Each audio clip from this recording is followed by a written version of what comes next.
So for the beginners section in the kickboxing under stretching, first of all we need to assess your actual flexibility. So what do you start off with, and then you need to know the goals that you're aiming for, basically. So a really good indication is in kickboxing, you need to be able to kick to the head.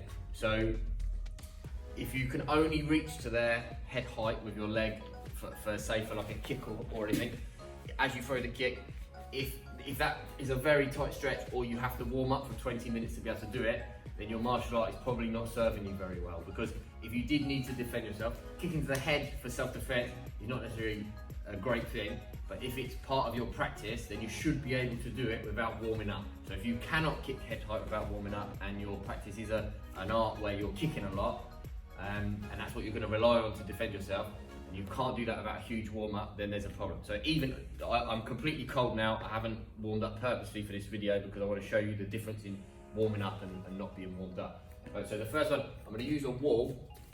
I'm going to lay down on the floor, feet flat on the wall like I was stood, and then that's my head height. So that would be the target from this position. A couple of things I need to check first of all.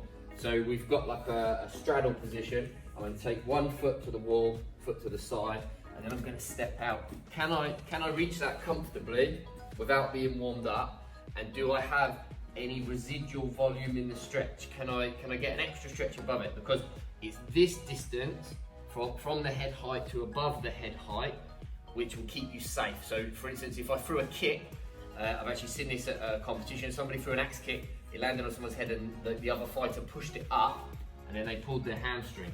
If they'd have had a bit of extra flexibility, then they'd be fine. So if I stay there for just a couple of seconds, then I will relax into the stretch further and further. But this is a completely cold stretch position, and you can see that there's some extra stretch there. So that's this way round. This would be for side kicks, hook kicks, round kicks, anything like that.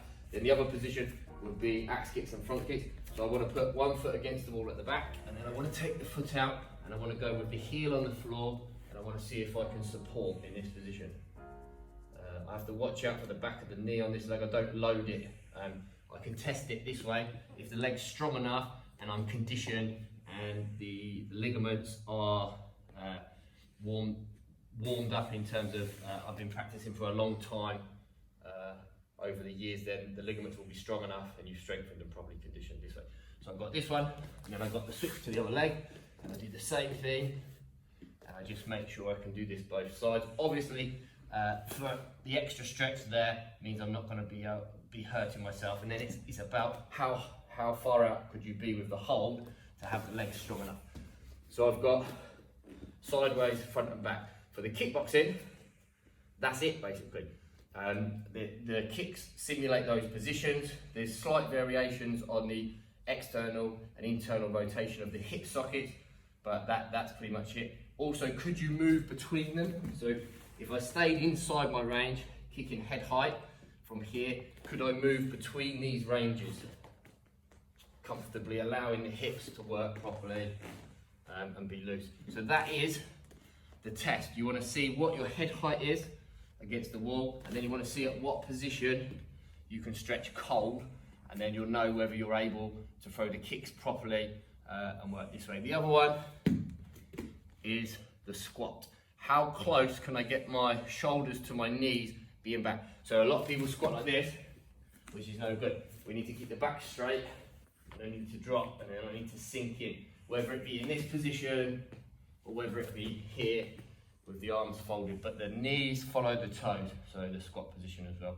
is another test that we use. So these are really important. They're not training methods, they are tests. So we can come back to these and see if you have any improvement, and that proves whether the stretching system that you're using works or not. This way. And remember, you shouldn't have to warm up for 20 minutes to be able to throw head kicks. If they're not available to you when you need them, then your stretching practice has got a big problem. It's quite important.